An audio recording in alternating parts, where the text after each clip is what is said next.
Donc, bonjour, mon nom est Sarah Asban, puis aujourd'hui, je vous explique comment créer une maison dans le logiciel Tinkercad. Donc, comme vous voyez, j'ai ouvert mon compte sur tinkercad.com. Il faut se créer un compte pour être en mesure là, de sauvegarder ses projets.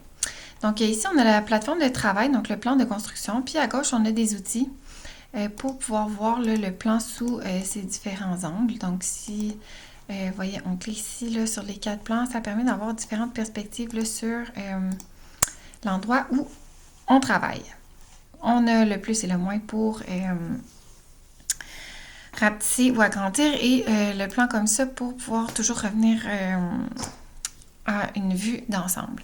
Ici, à droite, vous avez les différentes formes géométriques qui peuvent être utilisées pour faire des différents types de constructions.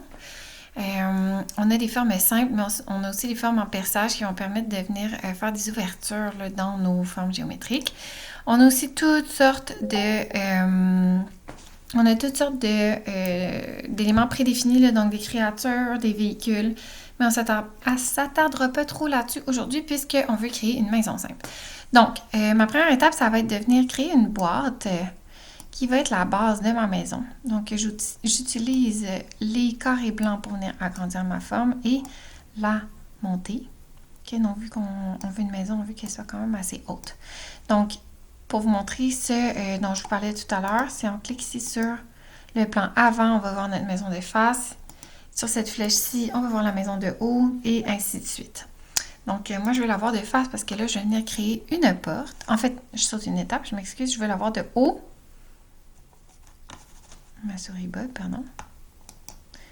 Je vais venir la voir, pardon, de haut. Donc, je vais venir chercher l'outil ici, le cube en perçage, qui va me permettre de venir faire une ouverture dans ma boîte. Donc, on va laisser un petit peu d'épaisseur pour garder les murs. Je vais juste reculer, s'assurer que c'est bien droit. Puis, on va l'approfondir. Donc, je vais venir travailler, c'est ça, de haut. Puis, je vais descendre ma forme, pardon, jusqu'en bas. Donc, si je viens regarder ma forme du haut, je m'excuse, je ne sais pas ce qui s'est passé ici. On va revenir en arrière. Donc, ici, j'ai mon cube. Si je regarde de devant, juste me baisser pour en arriver là. Puis si je regarde ma forme d'en haut, ça donne ça. Donc, je vais sélectionner mes deux formes et utiliser l'outil regrouper en union, ce qui va venir faire un trou puisque j'ai utilisé le cube perçage.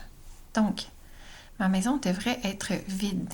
Si je la regarde de devant, voilà, ça a l'air d'avoir généré un trou jusqu'en bas. Donc là, je vais vouloir venir créer une porte. Donc, je vais me placer ici devant et le poser par terre. Puis même chose encore, j'utilise mes outils pour venir agrandir. On veut s'assurer que touche par terre. Là, je vais venir faire sélectionner les deux, regrouper et créer un trou. Donc, ça n'a pas fonctionné. Pourquoi? Je reviens en arrière. Des petits problèmes de souris ce matin, excusez-moi. Donc, je l'ai peut-être juste pas assez intégré dans ma forme. Donc, voilà. Je recommence.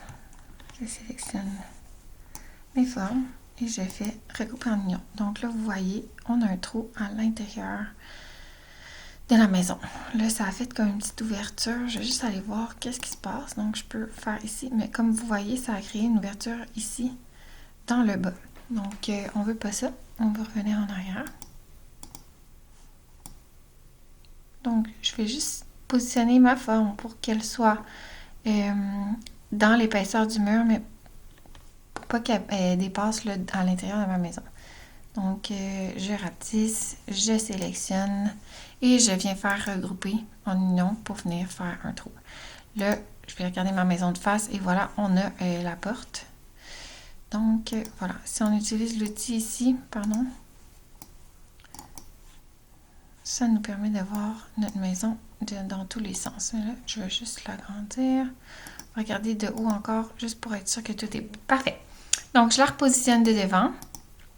Et je viens créer le même processus là, pour faire une fenêtre. Donc, je prends encore un cube perçage ou cette fois-ci, j'aurais pu prendre un cylindre. Donc, faire une fenêtre ronde, pardon. Donc, ou en forme d'ovale, encore mieux. Je vais juste regarder du haut.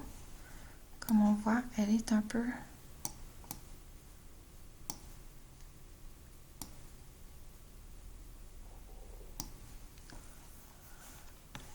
On s'assure d'avoir la même épaisseur que le mur. On sélectionne les formes.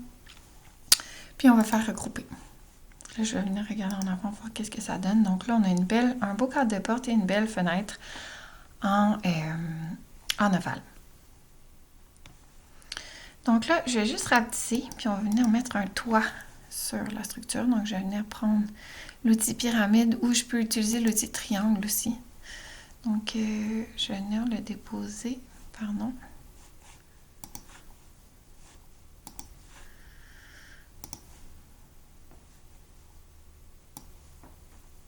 Sur le haut.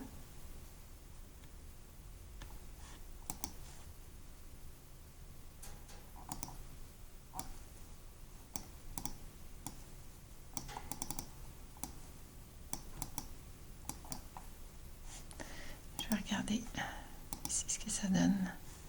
Là, ma forme est à l'intérieur. Donc, ça, c'est un problème.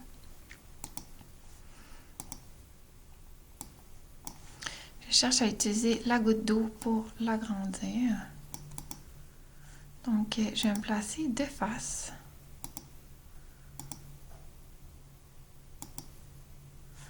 Super. Pour être en mesure de l'agrandir.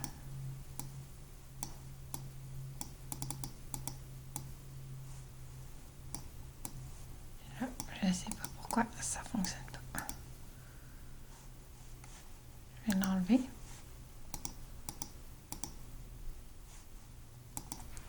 J'utilise Backspace pour l'enlever. Parfait. Je vais essayer celui-ci.